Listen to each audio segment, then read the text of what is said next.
Hello everyone, and welcome to another episode of the Daily Gwei Refuel, where I recap the latest news in the Ethereum ecosystem. I'm your host, Anthony Sassano, and today's the 1st of November 2021. Alright everyone, new month, new, Upvember, right? We had Uptober, maybe we're going to have Upvember now. I'm excited for November, actually. It's getting warmer here in Melbourne, so, the better weather's got my spirits up. And of course, ETH is pretty much near price discovery. Time of recording, it's at like 43, so we're pretty much near all-time high / price discovery, so that's pretty encouraging as well. But what else is encouraging is that the last 7 days, Ethereum had its first week of negative issuance for the whole 7 days, right? For the whole week. So what this means is that essentially EIP 1559 burned more ETH than was issued every single day for the past 7 days across both the proof of work and proof of stake networks.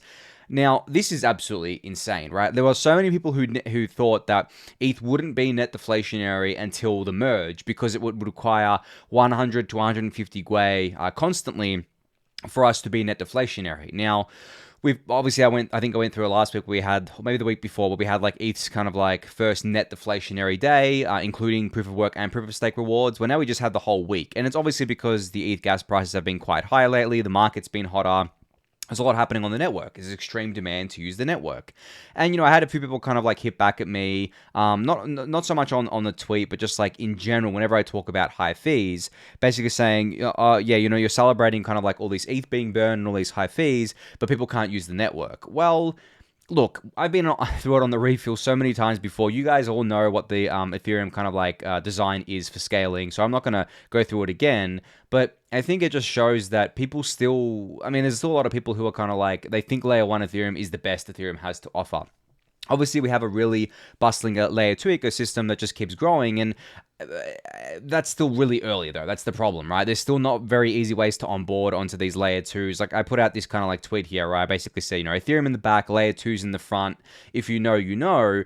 But it's very hard to say to someone, well, just onboard onto layer 2, but then force them to go through layer 1 to do so, because the layer 1 bridging costs are still pretty expensive. They can be anywhere from $30 to $100 depending on which bridge you use. Now, a new user is not going to do that. They're not going to go from a centralized exchange, buy ETH there, bridge their ETH into Ethereum as they normally would, like withdraw your ETH to Ethereum, paying a fee as well, depending on the exchange that they use, and then paying another fee to bridge to a layer 2. So by the time that they've paid all the fees, they could have spent $100 worth of the ETH that they bought, and they're finally on a layer 2. But what if the kind of like the layer 2 that they're on doesn't have the app that they wanted to use, for example? Because obviously we're still continuing this rollout of the layer 2s of all the apps and stuff like that. So when you think about it like that, the layer 2 ecosystem is still really, really, really early. We still need these kind of like centralized exchanges to really step up to the plate here. And I think the easiest thing for them to do, and I don't imagine this being very difficult on their part, both as kind of like on the integration side and on kind of, I guess, the not just the integration side, sorry, what am I talking about? The deposit withdrawal flow as well. Because what they can do, this is really simple. They can just have a reserve of ETH, right, on the layer 2. So for example, say that Coinbase has a ETH account or an Ethereum wallet or multiple Ethereum wallets on Optimism or Arbitrum. Then have ETH in those wallets, and that those are the hot wallets that people kind of like withdraw from. So all Coinbase has to do is keep track in their database of what ETH is going in and out and where it's going to users, and just send that out. Just like they do for Ethereum layer 1, it's the same kind of process for layer 2. So, I know that Coinbase is a big organization. A lot of these centralized exchanges are. The integration work takes longer. And it's not just like the technical integration, it's also customer support and stuff like that. And making sure that funds are secure, making sure that the layer 2s they are supporting are secure, even if they are centralized today, making sure that it's kind of like a reputable team behind it. They're not just kind of like supporting any layer 2, and they're supporting, the big ones, the ones that are the legitimate ones, for example. So I get all that. But at the same time, I don't imagine it being that hard. And that is one kind of like really quick way for centralized exchanges to essentially alleviate that whole kind of bridging cost, because it would be near free bridging. Near free withdrawal, I should say, because all Coinbase would be doing was, here's the deposit flow actually, the withdrawal flow, just to kind of like put this in simple terms. I'm a user on Coinbase. I have 1 ETH. I want to withdraw this 1 ETH to Arbitrum or Optimism. On Coinbase's interface, I select Optimism, I select withdraw, and then I withdraw to Optimism. instead of Ethereum layer 1. So in that drop-down menu, I would have the three options: Ethereum, Optimism, or Arbitrum. I've selected Optimism in this case, and then my 1 ETH goes from Coinbase's hot wallet on Optimism to my wallet on Optimism that I've selected, and that's it. It's pretty much, I mean, I'm sure Coinbase would cover the costs of that, or even, I mean, it's pretty much like near free anyway, considering that an ETH transfer is the cheapest thing you can do. So that's as simple as it can be. It doesn't have to be more difficult than that. Now, obviously, I'm simplifying it for the example. The back-end work is more than that. And as I said, like the customer support, social side of it, integrations, operations is different. But in terms of the technical load, that's the easiest thing that they can do. But then on top of that, what they can do is, if they don't want to do that, or kind of in addition to that, they can do batched onboarding, where basically they just collect a batch of withdrawals, and this is for the more active exchanges that process a lot of withdrawals.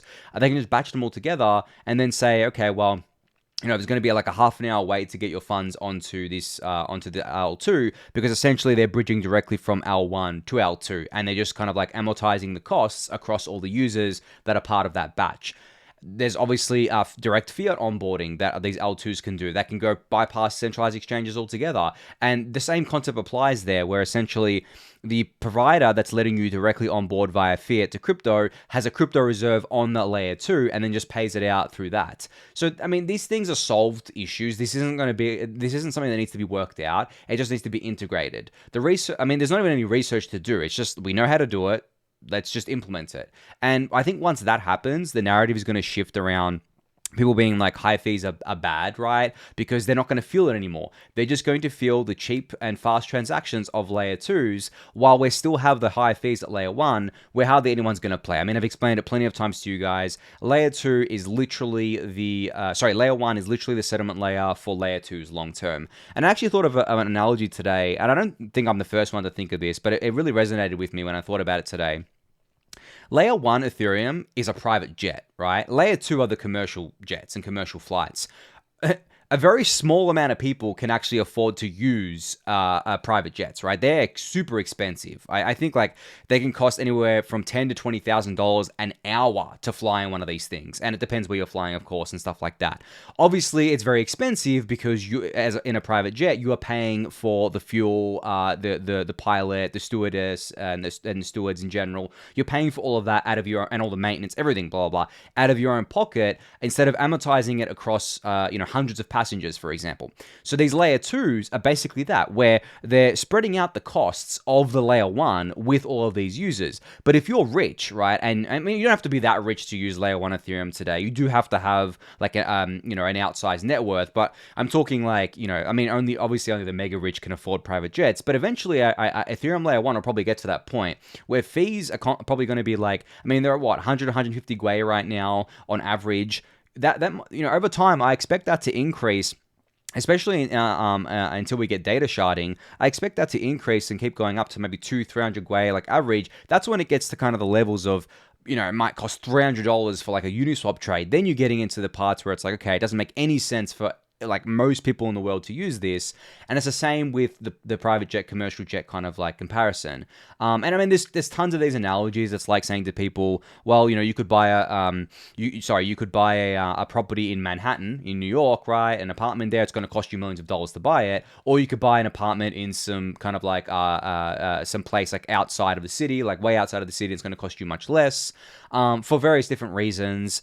But I do like the kind of like private jet, commercial jet kind of analogy, because it's just so, I mean, it's very easily relatable for people, because most people will never be able to fly in a private jet, just like most people are never going to be able to afford layer 1 Ethereum. And that's okay. Just because you can't afford a private jet doesn't mean you can't fly. Just because you can't afford a layer 1 Ethereum transaction doesn't mean you can't use Ethereum. You can just use Ethereum in a different way at layer 2, but still get the a similar experience. Obviously, on commercial flights as well, there are different classes, but I'm just talking like just as a general thing here. I don't want to get into the weeds of this analogy, because analogies work when you just stay at the high level. You start getting into the weeds, they kind of like fall apart sometimes.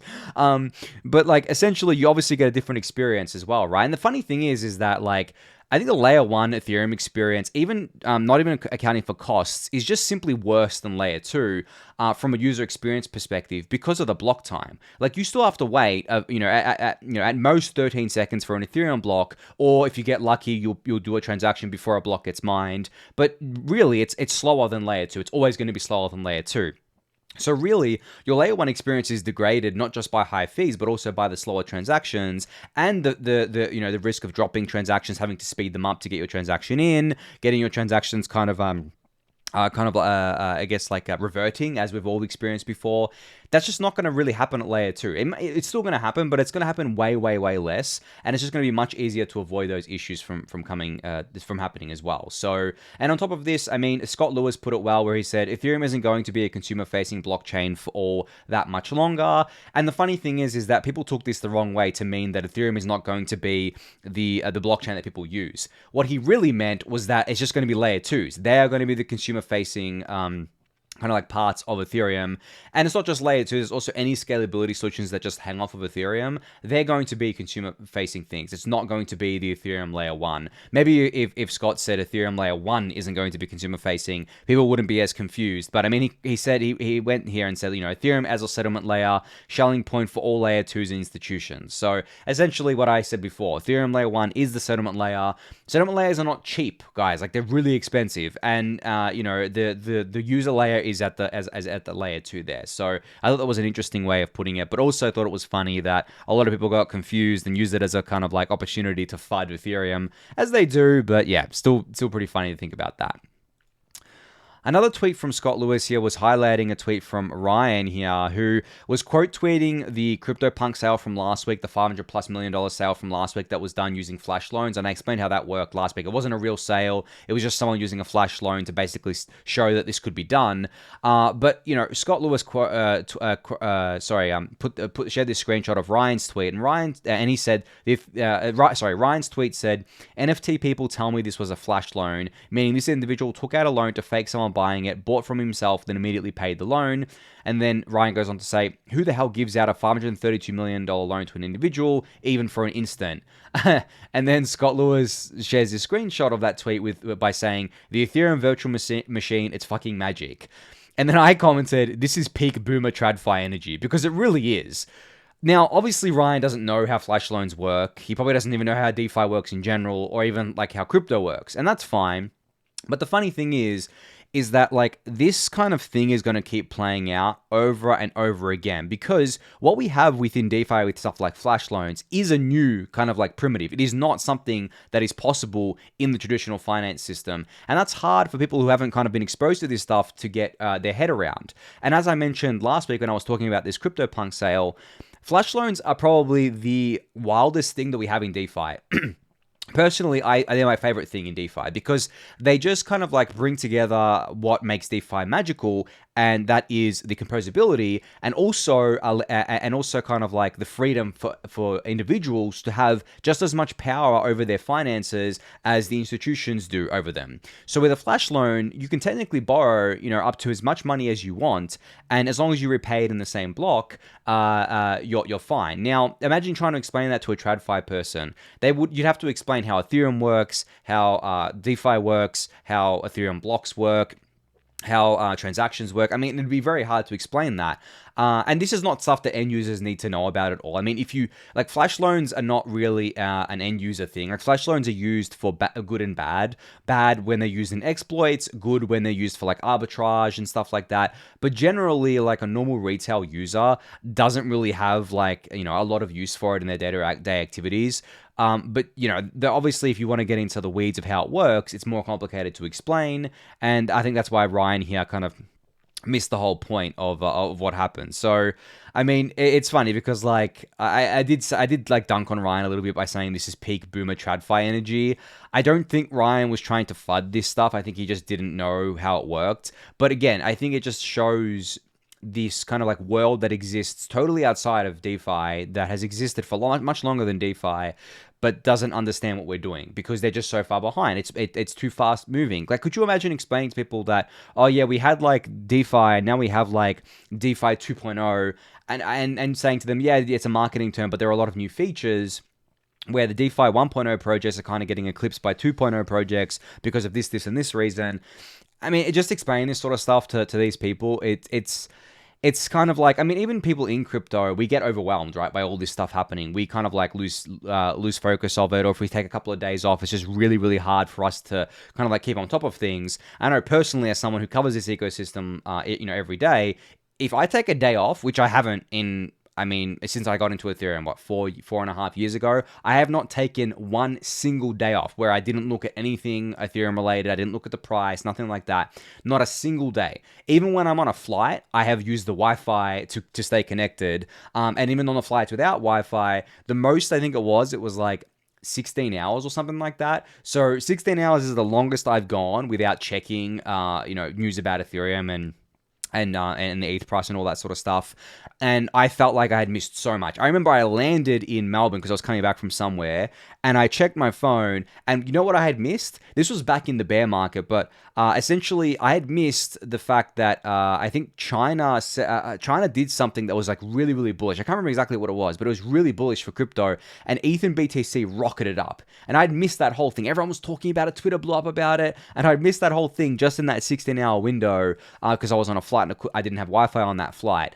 So can you imagine these people that aren't in the industry, they're completely outside of the industry, they're not keeping up with it at all, and then coming in and seeing this kind of like flash loan thing and trying to wrap their head around it? It's not going to work, right? It's a very, I mean, flash loan is an advanced thing. It's not something that a beginner should actually even look into or worry themselves about. They need to learn all the other stuff first.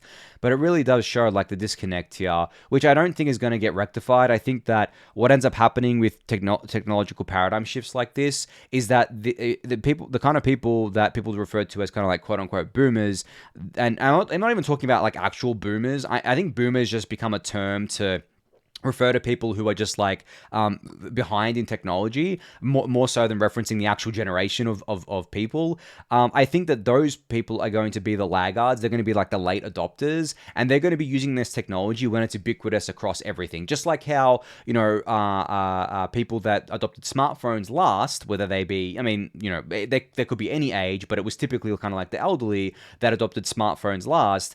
It was just because it was ubiquitous, like and the internet as well, where having a smartphone was just a thing that you did. Having access to the internet was required to participate in modern society. The same will be true for things like an Ethereum wallet. It'll be a requirement for us to have an Ethereum wallet in order to participate in all the wonders of society going forward, at least in modern society. So at that point, you'll be at the late adopter stage. It will not be early anymore at that point. ETH is probably going to be like 100K plus at that point, right?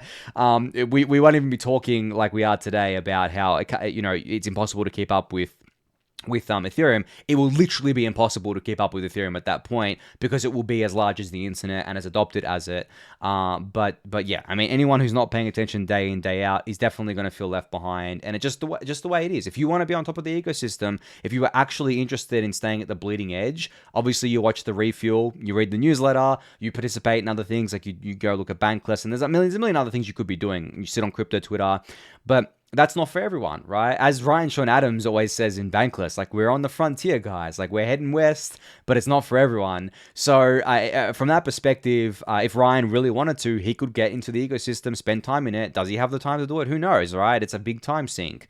So yeah. But anyway, it's still a funny tweet that I thought Scott put out here. And me saying, like, it's peak boomer tradfi energy. I think I wasn't me using the boomer term to refer to the generation. I was using it to refer to people who seem to be just very far removed from this technology because they haven't been able to keep up. And it can be used as an insult or can be used as just like a way of labeling people. But at the end of the day, everyone has access to the same information within crypto. Like, it's just, a lot of the information's free. It's out there. You can essentially go on to Twitter and get a lot of the information you need. But it comes down to, do you want to dedicate the time? Do you want to dedicate the effort? And most people don't. And those who do will, get the spoils and get the rewards over the long term. And I hope that's a lot of you guys. Like, especially, if you're watching the Refuel, it already is you. So I shouldn't say hope, but yeah. Anyway, I'm going to move on from that tweet. Got some stuff here from Polynya. A great thread from Polynya today about decentralized sequences. within rollups. So you'll have heard me reference sequencers before, especially around like Arbitrum and when their sequencer went down. Basically what a sequencer is it's kind of like a piece of software that batches together transactions and orders them and kind of like puts them on, gets them ready to be put onto layer one. And it's basically what, every time you submit a transaction, you're submitting it to the sequencer in order for it to kind of like get processed and everything like that. So Polynya's point in his tweet thread here was about sequencers being powerless. They can only reorder transactions or withhold them. They cannot steal them. Now, there was a bit of kind of like a discussion in here from Nick Johnson and Polynya about, hand waving away the fact that sequencers being powerless, right? For example, because reordering transactions is actually a pretty big power. For example, as Nick points out here, reordering transactions mean you can do MEV. So if you're a sequencer and you're a centralized sequencer, you can do MEV. And Polynya's response was that, the people running the centralized sequences right now are Arbitrum and Optimism, the teams. So why would they do MEV on their own users? They're probably not going to, because it's not good, it's long-term, unhealthy, but other sequences might. But again, decentralizing out the sequences will help a lot with this, and it'll also help with withholding transactions, which is just another way of saying censoring transactions. And decentralizing out the sequencer network and the validator network at layer 2 is much easier than decentralizing it on layer 1, because you're not doing consensus decentralization, you're doing basically execution and sequencer decentralization, whereas consensus is a lot harder. You need to kind of like get a security budget, you need to kind of make sure that there's not too many validators kind of like concentrated in one bit. But yeah, I suggest reading this thread from Polynya, and I also suggest reading the little conversation here with Nick Johnson. It was pretty interesting about MEV and kind of like both Polynya and Nick's views on this. So speaking of layer 2s, Mihailo put out a tweet just kind of like highlighting PolygonHermez and how it's underappreciated, underutilized right now, and how they're going to change that. Now, Hermez is I think like a simple kind of like payment ZK rollup right now. That's why it's probably underutilized. But the team is building the zkEVM, which is basically going to be this generalized EVM compatible ZK rollup with Hermez. And I mean, that's what I'm most looking forward to. The funny thing is, like, what Starkware is launching this month on Starknet is not an EVM compatible ZK rollup. It is a kind of like Cairo language, which is their own smart contracting language, and their own Stark OS. It's not an EVM. They do have a transpiler, but that's a different thing. Whereas the zkEVM wants to be a fully compatible, EVM compatible, even EVM equivalent, kind of like a ZK rollup, which is obviously very important. It's obviously like the holy grail when it comes to EVM compatibility and equivalence. So yeah, I'm definitely keeping an eye on that, and it's really, really cool. So, and then, yeah, I guess like Polynya says that, PolygonHermez just needs aggressive marketing and exchange integrations, and Mihailo says on it, which is really cool, right? Because it means that they're coming. So, yeah, looking forward to that. So over the weekend, Uniswap, over this weekend, or was it last weekend? I think it was last weekend, Uniswap passed $500 billion in total trading volume since its launch in November 2018.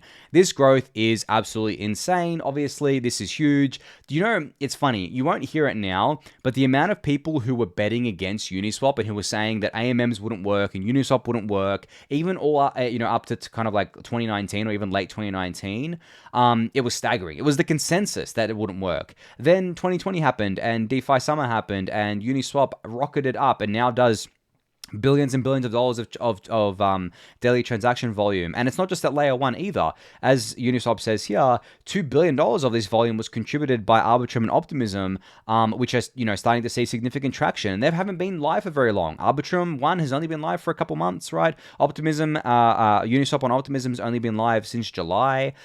Which is only about 3 months. I think it was like a mid-July, late July deployment. So if you go like August, September, October, so 3 and a bit months there. And obviously Optimism still has their whitelist, but it's growing. That's the main thing to look at. It's growing over time.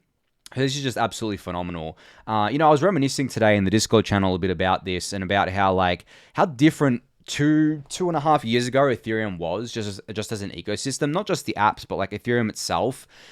the amount of people who were like super bearish on Ethereum and ETH was staggering. And then what, 2 years later, we have like ETH being the most bullish asset in crypto in terms of like the large cap assets, gaining on BTC every other week, the flippening becoming like an actual kind of like thing that a lot of people believe in, Ethereum's tokenomics being so strong, burning over 700,000 ETH, right? Having a deflationary week.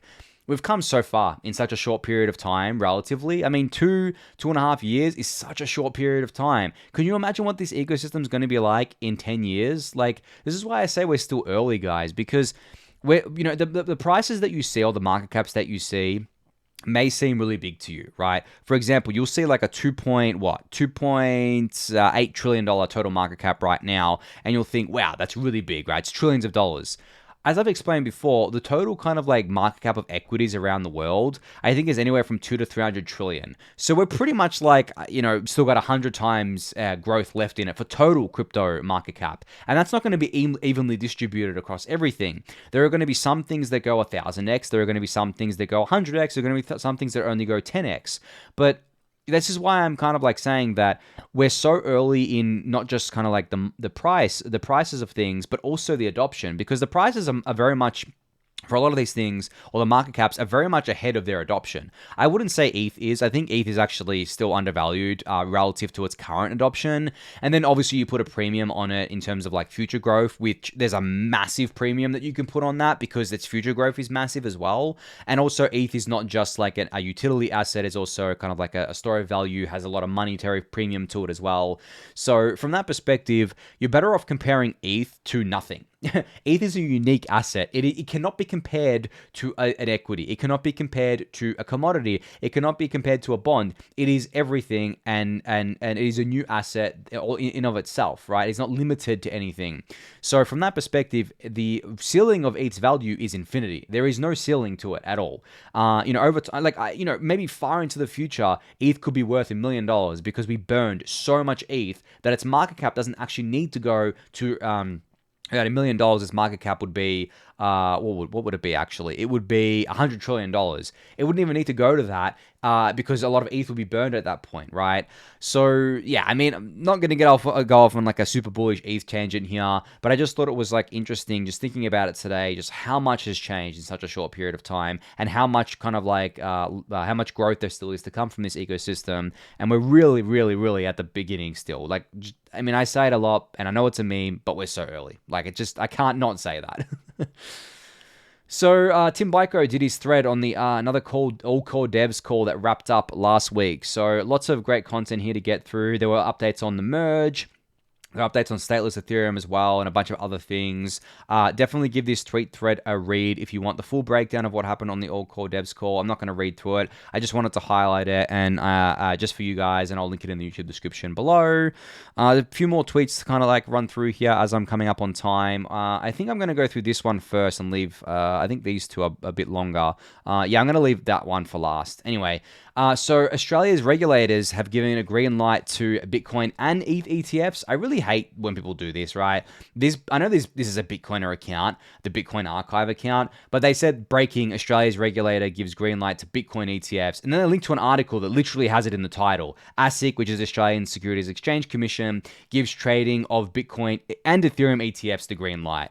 I really, really hate that this happens, but I mean, understandable from this account. That's why I quote tweeted it and said, they also gave the light to ETH ETFs, which is awesome. I mean, I know there's a lot of Aussies out there that listen to the show and kind of in a Discord channel. This is great for us. Obviously, getting tax advantage, kind of like access to Bitcoin or ETH is a great thing, and ASIC is basically our version of Australia's version of the SEC. So yeah, awesome. I really want the SEC in the US to stop kind of like, I mean, these are spot ETFs, by the way. It's not futures ETFs. The Bitcoin ETF being a futures ETF is like, if I'm being honest, it's just a good marketing thing. It is so shit from an actual fundamental standpoint. Like, it's not actually purchasing the underlying Bitcoin because it's futures. We want spot BTC ETF. We want a spot ETH ETF. But the SEC, being as they are just like dragging their feet on this while other countries leapfrog them. I mean, even Australia, which is one of the more conservative countries when it comes to these things, is leapfrogging the SEC. It's just frustrating. It must be really frustrating for US citizens as well to see their institutions failing them on this. just in the wider crypto ecosystem, but also the ETF space. And I think that's why Bitcoin kind of like, it had its initial pump, right? Got to 67, 68K, but it's come down, and ETH is pretty much like outperforming it, because I think that the narrative and the marketing of like a futures ETF just isn't enough to get Bitcoin to be super strong from an asset point of view, whereas ETH still remains extremely bullish as an asset, right? So yeah, I would love to see spot ETFs in the US market, but cool to see that Australian regulators are more progressive here than the US ones, which was a little bit surprising, but cool to see nonetheless. So Danny Ryan put out a great little kind of tweet thread here in response to Joseph DeLong, who quote tweeted Proto Lambda, who Proto was now an Ethereum core developer at the Ethereum Foundation. He joined Optimism last week. This is an absolutely massive win for Optimism, by the way. Proto, for those who don't know, is a gigabrain Ethereum kind of like core developer, researcher. He is responsible for so many of the things that have happened within Ethereum core development, and Optimism landing him is an absolutely huge win. But then Joseph DeLong said, quote tweeted Proto's tweet and said, this is going to keep happening, this being Proto moving from Ethereum core development to Optimism, going to keep happening unless the Ethereum network can reward protocol developers proportionally to their value, maybe a block reward, maybe an airdrop on the ETH2 merge, post your ideas below. And then Danny Ryan posted his idea by saying, let's make it a social norm for all DAOs and other network tokens building on Ethereum to allocate 1.5% of their tokens to the individuals building and designing the L1 infrastructure they rely upon. These researchers and devs do more for most tokens than any VC. And then he goes on to detail how this would work. A committee controls a split updated every quarter, vest over 3 years quarterly. Existing DAOs write a joint manifesto and can kick it off with existing tokens. New DAOs to follow, community lays on the pressure. And then he continues, if the upside to working on a DApp protocol and ripping its DAO tokens is too asymmetric and potentially destructive to the balance, then share the upside. I think this is a great idea. I think this is a great middle ground, because I don't think a lot of core developers, okay, going back to the premise of what Joe said here, Proto has not left Ethereum core development. Developing on Optimism is very similar to Ethereum core development, because as you guys know, Optimism is targeting EVM equivalence.